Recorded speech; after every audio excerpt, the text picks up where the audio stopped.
Талдықорғандағы тұрғын үй қорының шамамен жартысына жуығы күрделі жөндеуді қажет етеді. Үйлердің бір бөлігін жергілікті билік жыл соңына дейін жаңартуды жоспарлап отыр. Негізінен шатырлар мен кәріз жүйелері қайта жөндеуден өтеді. Барлық жұмыстар тұрғын үй коммуналдық шаруашылығын модернизациялаудың мемлекеттік бағдарламасы аясында жүзеге асуда.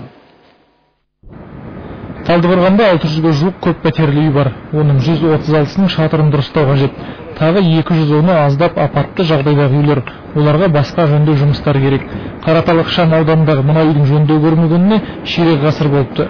Тозығы жеткен шатыр тұрғындардың бас ауруына айналған. Биыл ғимарат бағдарламаға еніп отыр. Бұл үйге 6 миллион теңге жұмсалады. Тұрғындар мердігерді өздері тапқан. Алған несиені 7 жыл бойы қайтарады. Егер 4 бөлмелі көлемі үлкен пәтер болса, ай сайын 1600 теңгеден шығады. Бұл үлкен сома емес. Тұрғындар ауа райына алаңдамай өмір сүретіндіктеріне қуанышты. Биыл бағдарламаны жүзеге асыру үшін қалаға 247 миллион теңге бөлінген. 2 тетік қарастырылған. Талдықорған тұрғын үй қызметі арқылы 11, Жетісу әлеуметтік кәсіпкерлік корпорациясы арқылы 4 үй жөнделеді.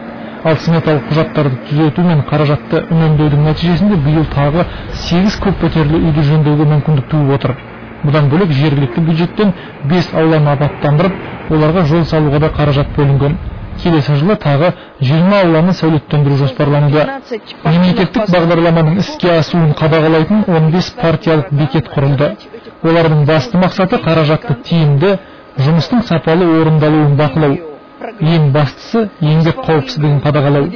Келесі жылға бізге Талдықорған қаласында 2 бағыт бойынша СПК мен ТО арқылы бізде 1 миллиардқа жуық қаражат бөлінеді деп жоспарлануда.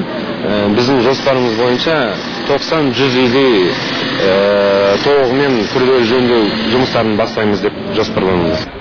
Ұлан Нарынбек, Әділхан Сахари, Қуаныш Тұргынбаев, Хабар агенттігі, Алматы облысынан.